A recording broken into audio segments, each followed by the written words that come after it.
हम ये क्या सुन रहे हैं? हाँ हाँ, सही सही है एकदम। अरे तुम चित्तौड़ किले की मरम्मत करवा रहे हो? हाँ करवा रहे हैं। इसका मतलब समझते हो तुम? क्या?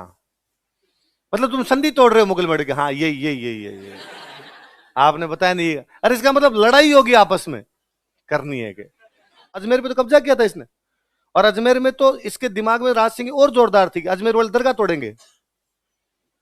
भाई शाहजहां की इनकी फेवरेट दरगाह थी, तो अजमेर वाली दरगाह तोड़ दो।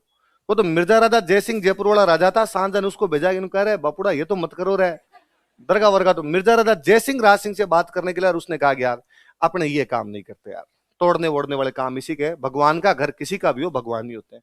तो उसने कहा कि कल आप किशनगढ़ को लूटने के बाद में जब किशनगढ़ के महल पे खड़े होकर मालपुरे की तरफ देख रहे थे, और उधर से मालपुरा की तरफ देखते हुए आपने करके यूं मुंह मट लगाए थे, मैं तभी समझ गई थी कि अगली गिरह किसी की आएगी तो किसकी आएगी।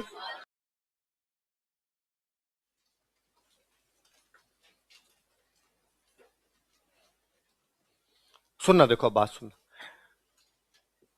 1652 में राज सिंह राजा बना। राजा कब बना है? मुगल बादशाह था शाहजहां। मुगल बादशाह कौन है? राज सिंह ने राजा बनते ही चित्तौड़ किले की मरम्मत शुरू करवा दी। क्या शुरू करवा दी? संधि हुई थी 1615, अब आ गया 1652, साल हो गए 37। मेवाड़ वालों से इतने दिन तक तो बिना लड़ाई गिरा ही नहीं गया, इनके हाथों में खुजलियां आ रही थी। तो यहाँ चित्तौड़ किले की मरम्मत शुरू करवाते हैं। ये बात शाहजहां को पता चली कि यार मेवाड़ वाले क्या करवा रहे हैं चित्तौड़ किले की। उसने अपनी सेना भेजी, दूत भेजे, आदमी भेजे बात करने के लिए। उसने कहा अरे हम ये क्या सुन रहे हैं? हाँ हाँ, सही सही है एकदम। अरे तुम चित्तौड़ किले की मरम्मत करवा रहे हो? हाँ करवा रहे हैं। इसका मतलब समझते हो तुम? क्या?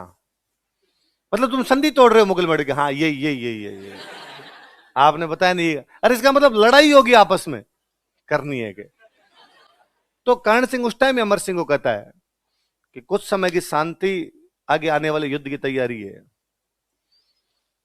कुछ समय की शांति आगे आने वाले युद्ध की, अपना भविष्य मुगलों के साथ युद्ध में ही है, बिना युद्ध के हम मुगलों के साथ रह ही नहीं सकते। और लड़ाई करने के लिए जरूरी है कि पहले कुछ दिन बीच में क्या की जाए, तैयारी। 1527 में खानवा के टाइम से लगे थे, 1615 आ गया, 90 साल लगातार लड़ाइयां लड़ाइयां लड़ाइयां। और अब अपनी हिम्मत नहीं बची ज्यादा, और अब अपने को कहीं ना कहीं थोड़ी बीच में संधि करनी पड़ेगी, और संधि के बाद में वापस क्या करनी पड़ेगी अपने को, लड़ाई। तो यहाँ पर हाथों हाथ ही चित्तौड़ किले की मरम्मत शुरू करवाता। तो कोई पूछेगा कि मेवाड़ के कौन से राजा ने शाहजहां के खिलाफ आक्रामक नीति अपना ली थी? तो शुरू शुरू में तो शाहजहां को जब कहा ना चित्तौड़ किले की मरम्मत करवा रहे हैं, तो शाहजहां ने क्या करने दो, कर रहे होंगे। तो किसी ने समझा कि साहब बेइज्जती है इसमें। और चित्तौड़ किले की मरम्मत का मतलब है चित्तौड़ साहब साहब अपने को चैलेंज कर रहा है कि लो हम तुम्हारी संधि तोड़ रहे हैं, और आपको कोई एक्शन लेना चाहिए। और राज सिंह के इरादे ढंग के नहीं लग रहे हैं हमें, राज सिंह अपने खिलाफ लड़ाई की तैयारियां कर रहा है। तो शाहजहां वापस कहता है अरे अपना भतीजा है कि भाई ये मेवाड़ वाले राजकुमार सब दोस्त तो थे ही उसके, तो यार जगत सिंह का बेटा यार भतीजा अपना, और मुझे पता हो थोड़ा यूं अग्रेसिव नेचर का है, पर लड़ाई वड़ाई नहीं करेगा, छोटा मोटा कोई काम करवा रहे तो करवा लो। इतने मुगलों को और जानकारी मिली कि इन्होंने फौज वोज इकट्ठी करनी शुरू कर दी। तो उनका साहब तैयारी है उसकी पूरी। तो बेचारा उधर से बाद में सांझा आर्मी भेजता है, उधर से सादुल्ला खान था, सादुल्ला खान को आर्मी देके भेजा। आर्मी देके भेजा तो वो चित्तौड़ आए, चित्तौड़ आए तो वो एक बंदा भेजा संधि करने के लिए, एक आर्मी भेजी, दोनों भाई या तो आप वापस हमसे संधि करो या हम तुम्हारे से क्या करेंगे, लड़ाई। तो संधि वापस राज सिंह के पास आता है, राज सिंह उसको कहता है ठीक हम रोक देंगे, जितना कर लिया होता तो कर लिया, आगे हम नहीं करेंगे। तो एक बार वो संधि करके वापस चला गया, ना तो सांझा लड़ना चाहता था, ना ही शुरू शुरू में ये भी कोई लड़ने के मूड में नहीं थे। पर ये कुल मिला के वो दिखा रहे थे कि अब अपने ज्यादा दिन तक निभने वाली आपस के अंदर नहीं है। तो बीच में एक बार तो पुनर्निर्माण रुकवा दिया था, पर फिर भी सांझा के खिलाफ अटैकिंग पॉलिसी अपना लेता, तो वो आदमी कौन था? ये बात अब अपने आगे काम आएगी। ये आ गया 1656। ये 3-4 साल चले, लड़ाई छोटी मोटी लड़ाइयां भी, वापस संधि भी, चित्तौड़ किले की मरम्मत हुई, में क्या आ गया 1656। 56 के अंदर एक समाचार आया कि सांझा बीमार है। सांझा क्या है? और सांझा बीमार है, और सांझा ने अपने बेटे को राजा घोषित कर दिया, और बेटे का नाम है दारा। बेटे का नाम क्या है? दारा। नॉर्थ इंडिया में आगरा पोस्टिंग थी कि सांझा ने दारा को राजा घोषित कर दिया। मुगलों में सीधा सिस्टम था कि बाप के मरने के बाद सारे भाई आपस में लड़ते थे, और एक भाई बाकी भाइयों को मारता था और मार के राजा बनता था। सांझा अपने पूरे परिवार को मार के राजा बना था।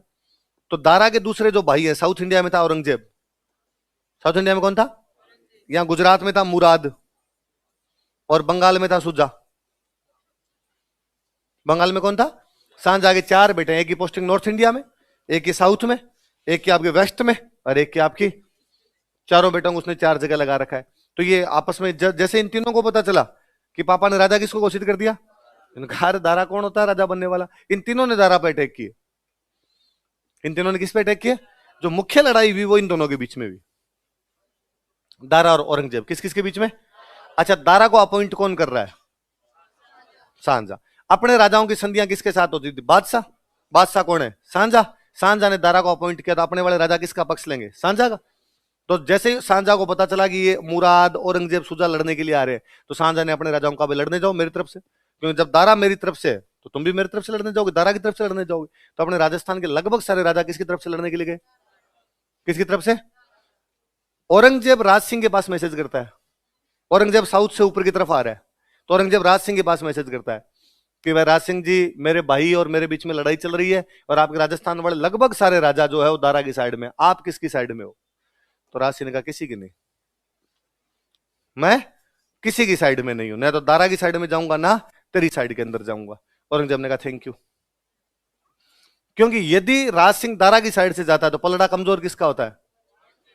औरंगजेब का पलड़ा कमजोर होता है। और यदि वो दारा की साइड नहीं जाता है तो इससे फायदा किसको मिल रहा है? और जो फायदा है, दारा शक्तिशाली होगा तो औरंगजेब की घाटा है, और दारा कमजोर हो रहा है तो औरंगजेब के फायदा है। राज सिंह बड़ा राजा, मेवाड़ का राजा है, वो दारा की तरफ जाएगा, दारा शक्तिशाली होगा, औरंगजेब कमजोर होगा। वो यदि दारा की तरफ नहीं जाएगा तो दारा कमजोर रहेगा, औरंगजेब क्या होगा? शक्तिशाली। तो औरंगजेब ने कहा थैंक यू। तो कोई आपसे पूछेगा कि मुगलों के बेटों में जब आपस में लड़ाई चल रही थी, जब राजस्थान के सारे राजा दारा की तरफ थे, कौन सा बंदा औरंगजेब को अप्रत्यक्ष सहयोग कर रहा था? कौन कर रहा था? तो ये मुझे याद एक सवाल था कि राजस्थान के कौन से राजा ने उत्तराधिकार संघर्ष में औरंगजेब का साथ दे दिया था? तो कौन राजा था? अच्छा, वो अब उसकी तरफ क्यों नहीं जा रहा, शाहजहां की तरफ क्यों नहीं जा रहा? क्योंकि शाहजहां से 4 साल से लड़ाई चल रही है, चित्तौड़ किले की मरम्मत को लेकर इनके बीच में पंगा चल रहा था कि वो करें मरम्मत बंद करो, और ये उधर से सेना आती तब तो बीच में रोकते, वापस थोड़ा शुरू कर देते, फिर उधर से कोई दूत। तो 4 साल तक बड़ा तंग किया था। इन 4 सालों के दौरान मुगलों ने जब उधर से आक्रमण करने शुरू किए तो मुगलों ने मेवाड़ के कुछ इलाके दबा लिए, सेना आती वापस संधि बंदी करके वो वापस जाते, लेकिन कोई छोटा मोटा इलाका दबा ही लेते, तो कई इलाके दबाए हुए थे। तो राज सिंह के दिमाग में कई चीजें एक साथ काम कर रही थी, और राज सिंह को लग रहा था अपने इलाके इनके दबाए हुए। तो राज सिंह ने को अब मौका मिला कि चारों भाई तो आपस में लड़ रहे हैं, इसलिए मुगलों का ध्यान तो आपस की लड़ाई के अंदर है। राज सिंह ने दशहरा आया, दशहरे के दिन आसपास कहीं ना कहीं लड़ने के लिए जाना है। दशहरे पे क्या करवाते थे? टीका दौड़। क्या करवाते थे? टीका दौड़ करवाया करते थे। तो टीका दौड़ के अंदर कहा, मेवाड़ वालों ने कहा भाई इस बार क्या करना आपने को टीका दौड़ में? इस बार तो करना क्या दिख ही रहा है, सांझा चित्तौड़ किले की मरम्मत नहीं करने दे रहा, तो अब देखते हैं कैसे होती है कैसे नहीं होती। मुगलों के इलाके लूटो, ये चारों तरफ लूट लाए थे मुगलों को। मालवा में मुगलों को लूटा, गुजरात के अंदर मुगलों को लूटा, अजमेर के अंदर मुगलों, अजमेर पे तो कब्जा किया था इसने। और अजमेर में तो इसके दिमाग में राज सिंह और जोरदार थी कि अजमेर वाले दरगाह तोड़ेंगे। भाई सांझा की इनकी फेवरेट दरगाह थी, तो अजमेर वाले दरगाह तोड़ दो।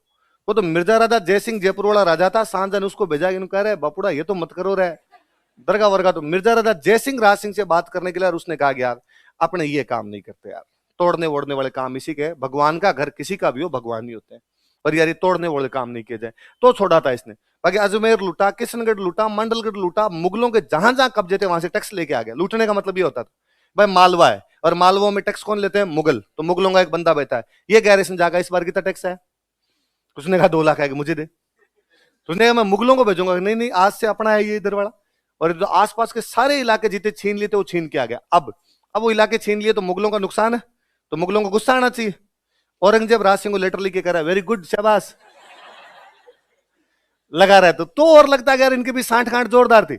उसने कहा तू लड़ाई करने मत आ, पर अब जब वो राज सिंह ये इलाके लूट रहा है तो मुगलों को अपने इलाके बचाने के लिए आना पड़ेगा। मुगलों की तरफ से कौन आएगा? बादशाह। बादशाह की सेना आएगी। बादशाह कौन है? शाहजहां। तो शाहजहां सेना भेजेगा, नुकसान किसका है? दारा। दारा की सेना कम पड़ रही है ना, और दारा की सेना कम पड़ी, औरंगजेब बनता है उधर राजा। तो याद रखना कि भाई इस उत्तराधिकार संघर्ष में राजस्थान के किसी राजा ने यदि मुगलों का सॉरी औरंगजेब का साथ दे दिया था तो वो कौन था? तो कहते हैं कि जब इन्होंने अजमेर से टैक्स लिया, मुगलों का अजमेर था, अजमेर से टैक्स लिया, फिर मुगल किशनगढ़ पे कब्जा किए हुए बैठे थे तो किशनगढ़ से टैक्स लिया। किशनगढ़ से टैक्स लेने के बाद में अगला इसका इरादा था कि मालपुरा लूटूंगा। मालपुरा पे मुगलों ने, मालपुरा मैंने बताया व्यापारी के अंदर था, तो कोई कोशिश करता कि मालपुरा पे कब्जा कर ले। तो जब शाहजहां इधर आर्मी वार्मी भेजी तो उसने कब्जा कहां कर लिया? मालपुरा। तो मालपुरा का सारा टैक्स कौन लिया करता था? शाहजहां। तो कोई ना कोई एक ही ड्यूटी होती भाई, ये बंदा टैक्स लेगा। तो सेठ वेठ हुआ करते, उनको कहते भाई तुम रुपए रखना। तो ये कहता है कि भाई अपने तो मालपुरा जाएंगे। तो अगले दिन ये जाते हैं किशनगढ़ से जाते हैं मालपुरा, और मालपुरा में जो सेठ सांझा की तरफ से टैक्स लिया करता था उसको रुपए ला, टैक्स के रुपए कहां पे? सेठ वफादार सांझा का, सेठ के घर में रुपए मिला ही नहीं। सेठ ने कहा मेरे पास रुपए है नहीं। इन्होंने कहा सांझा वाले तो दे, वो दे, तू तेरा है वो और दे, तेरे पास क्या क्या पड़ा वो सारा दिया मिला के। सेठ ने कहा घर संभाल लो। बोले मेरे पास कुछ ही नहीं है, मेरे तो घाटा लग गया यार, कर्जा हो गया, तो बिजनेस ही पूरा फ्लॉप हो रखा है और सांझा वाले पैसे भी मैंने तो भेज दिए। राज सिंह के सैनिकों ने पूरा घर छान मारा, घर में रत्ती नहीं मिली। तो राज सिंह ने उस सेठ को बुलाया और उस सेठ को बुला कहा कि छोड़ दिया, तेरे को कुछ ही नहीं कहेंगे तेरे को, तू तो ये बता तेरे को पता कैसे चला हम तेरे पास आएंगे? ये न्यूज कहां से मिली कि हम आगे मालपुरा आएंगे और तेरे पास आएंगे रुपए लेने के लिए? तूने रुपए कहीं ना कहीं इधर उधर लगाए, सेट किए, छुपा दिए कहीं ना कहीं रुपए, तो पता कैसे चला? मैं कुछ भी नहीं कहूंगा तेरे को। तो उसने कहा मुझे मेरी बेटी ने मैसेज किया था कि भाई राज सिंह जी मालपुरा लूटने आएंगे तो पैसे इधर उधर कर दो। तो तेरी बेटी कहां रहती है? तो उसने कहा किशनगढ़। तो तेरी बेटी को कैसे पता चला कि हम लूटने आएंगे? ये बात मेरे अलावा किसी को नहीं पता, मैंने मेरे फौजियों को नहीं बताया कि मालपुरा में अपने क्या करेंगे। तो उसने कहा, राज सिंह ने कहा तेरी बेटी को बुलाया जाए। तो उस बेटी को बुलाया गया। तो उसने कहा कि भाई तेरे कुछ ही नहीं कहेंगे हम, तू बता तेरे को बात कैसे पता चली? तो उसने कहा कि कल आप किशनगढ़ को लूटने के बाद में जब किशनगढ़ के महल पे खड़े होकर मालपुरे की तरफ देख रहे थे और उधर से मालपुरा की तरफ देखते हुए आपने करके यूं मुचंग वंट लगाए, मैं तभी समझ गई थी कि अगली गिरह किसी की आएगी तो किसकी आएगी। तो मैंने कल ही एक मेरे पिताजी के पास मैसेज किया था कि जैसे तैसे हो, जितने पैसे हो इधर उधर करो, राज सिंह कल मालपुरा लूटेंगे। तो राज सिंह बड़े राजी होते हैं उस लड़की से। और जब राजसमंद झील बनाई गई थी तो उसकी नींव उस लड़की से लगवाई थी कि ये सुलक्षणा है, 36 गुणों वाली है, इसको आदमी के मन की बात पता चलती है, किसको पता चल रहा है कि आदमी सोच क्या रहा है। मैंने खाली खंखारा करके मुंह चंग लगाया था, मालपुरे की तरफ देखा था और इसको लगा यार मालपुरा लूटेंगे ये कल को। तो आसपास के कई मुगल इलाकों में उसने कब्जे कर लिए थे। अब फाइनली राजा कौन बन गया आपके? औरंगजेब। शुरुआत में औरंगजेब राज सिंह के बीच में कई साल तक फिर भी ठीक ठीक से माहौल रहा, भाई कोई तनातनी वाली बात है, कोई ज्यादा बड़ी दोस्ती नहीं तो कोई ज्यादा बड़ी दुश्मनी भी नहीं। पर औरंगजेब राजा बनने के बाद लगातार कट्टर होता चला गया और औरंगजेब ने कहा भाई हिंदुओं से एक टैक्स लिया जाएगा, जजिया। कौन सा लेंगे? उस जजिया का यदि कोई विरोध कर रहा था भारत के अंदर तो वो आदमी कौन था? राज। जजिया नहीं दिया जाएगा। किस बात का जजिया दिया जाएगा? बस सीधा सिस्टम था भाई, एक मुस्लिम राजा है, मुस्लिम राज्य है तो उसमें केवल मुस्लिम ही रह सकते हैं, यदि कोई दूसरा रहना चाहे तो उसे हमें क्या देना पड़ेगा? टैक्स। तो दो तरीके, या तो आप मुस्लिम बन जाओ या हमें क्या दे दो? टैक्स। टैक्स दे दो। तो भारत के अलावा बाकी जितनी जगह पे भी शासन था वहां पे सबका धर्मांतरण करवा लिया था, सबको बना ही लिया था। भारत में उनके साथ पंगा हुआ, भारत के अंदर जनता मुस्लिम नहीं बनी, नहीं बनी तो अब इनके साथ किया क्या जाए? तो कहा इन पे क्या लगा दिया जाए? जजिया। बीच में अकबर ने जजिया हटा दिया था। अकबर सहयोग की नीति न अपनाता है तो उसे लगा यार इन बातों से लोग राजी हो सकते, तो उसने कहा यार जजिया वजिया रहने दो। तो जहांगीर के टाइम में भी नहीं था, सांझा के टाइम में थोड़ा थोड़ा कोई लेना शुरू किया था, औरंगजेब ने ढंग से उसको अप्लाई कर दिया, वापस अप्लाई किया तो लोगों का नाराज होना स्वाभाविक बात थी कि यार तुम ऐसे धर्म के आधार पर तो टैक्स कैसे ले सकते हो। तो जजिया का कोई विरोध कर रहा था तो कौन कर रहा था? मैंने दिन और बताया था आपको कि शिवाजी लेटर लिखता है औरंगजेब को, तो शिवाजी को औरंगजेब ने शिवाजी को कहा था कि मुझे जजिया दे तू, तो शिवाजी ने वापस लेटर लिखा पहले भाई साहब से ले लो फिर मैं दूंगा। तो भाई साहब यही है, क्योंकि वो वास्तव में कहना चाहता था कि देख भाई साहब से तेरी औकात है ही नहीं, उधर से ले नहीं पाएगा तो हमें क्या तंग कर रहा है, भाई साहब देंगे उस दिन हम भी तेरे को दे देंगे। अच्छा, इधर आपके मारवाड़ में एक राजा हुआ करते जसवंत सिंह। राजा कौन थे? जसवंत सिंह और औरंगजेब पूरी जिंदगी साथ रहे, उसके बावजूद दोनों की पूरी जिंदगी बनी नहीं। ये अशोक गहलोत सचिन पायलट थे, भाई साथ भी रहना है आपस में बननी भी, भाई साफ साथ दिख रहा है ना अपने को नहीं बनती, उसके बावजूद साथ में ही है। तो इनके बीच में वो वाला सा लफड़ा हुआ करता था। अब जसवंत सिंह जब मरा तो जसवंत सिंह का बेटा था अजीत सिंह। बेटा कौन था? और औरंगजेब ने अजीत सिंह को जोधपुर का राजा मानने से मना कर दिया। तो अजीत सिंह तो टाबर था। एक बंदे का आप नाम सुनते हो, दुर्गादास राठौड़। दुर्गादास जी, उन्होंने कहा नहीं हम अजीत सिंह को राजा बनाएंगे। तो अब अजीत सिंह को राजा बनाने के लिए औरंगजेब से लड़ना पड़ेगा, लड़ने के लिए कोई बड़े शक्ति की सहायता चाहिए। वो शक्ति जो सहायता कर रही थी वो राज सिंह। तो जब मारवाड़ वाले गए कि साहब हम औरंगजेब के खिलाफ लड़ेंगे, आप हमारी सहायता कर सकते हो? उसने कहा पूरा तैयार है। तो ये मारवाड़ वाले थे राठौड़, मेवाड़ वाले थे सिसोदिया, तो हम इसको बोलते हैं राठौड़ सिसोदिया गठबंधन। क्या बोलते हैं?